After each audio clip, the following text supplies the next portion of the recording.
Today, the churches in the world are keeping worship on the first day of the week. However, we must ask ourselves, is this the day of worship that God has appointed? When we understand this, we can discern if the church is following the truth of God as it is, or if it is following falsehood that is like weeds. It is written in the Bible, the kingdom of heaven is a place where only those who do the will of Father can enter. Then we should distinguish which church follows the will of God, shouldn't we? As a matter of fact, the Bible teaches us that Sunday, when Jesus Christ was resurrected, was the first day of the week. Mark chapter 16, verse 1. When the Sabbath was over, which day was over? When the seventh day was over, Mary Magdalene, Mary the mother of James, and Salome brought spices so that they might go to anoint Jesus' body. Very early on the first day of the week, meaning the day after the seventh day Sabbath, just after sunrise, they were on their way to the tomb, and they asked each other, "Who will roll the stone away from the entrance of the tomb?" But when they looked up, they saw that the stone, which was very large, had been rolled away. As they entered the tomb, they saw a young man dressed in a white robe sitting on the right side, and they were alarmed. "Don't be alarmed," he said. "You are looking for Jesus the Nazarene, who was crucified. He is risen.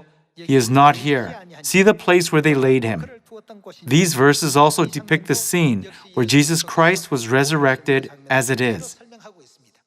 The resurrection of Jesus Christ took place on Sunday, the first day of the week.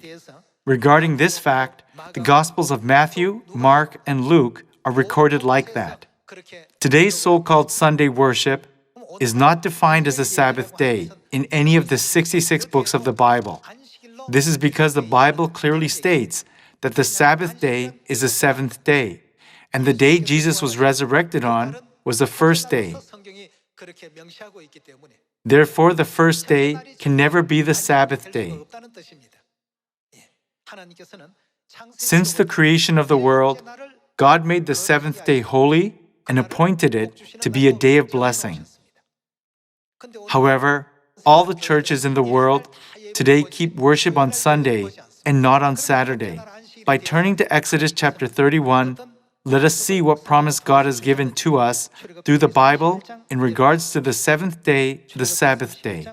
Exodus chapter 31, verse 13. Say to the Israelites, "You must observe." Whose Sabbaths must we observe? God's Sabbaths. "You must observe my Sabbaths." This will be, what will this be? "A sign between me and you for the generations to come, so you may know that I am the Lord who makes you holy." Observe the Sabbath, because it is, what is it to us? It is a sacred day to us, holy to you. Anyone who desecrates it, what happened to them in the Old Testament times? They must be put to death. Whoever does any work on that day must be cut off from his people. For 6 days, work is to be done, but the seventh day is a Sabbath of rest, holy to the Lord.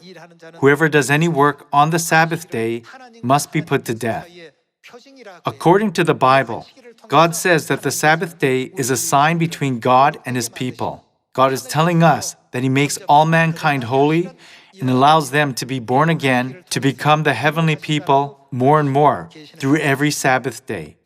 For this reason, it is written in Nehemiah chapter 13 that desecrating the Sabbath day is described even as a wicked thing. According to the Bible, the first offerings of mankind were Abel's offering and Cain's offering. God rejected Cain's offering, but He accepted Abel's offering.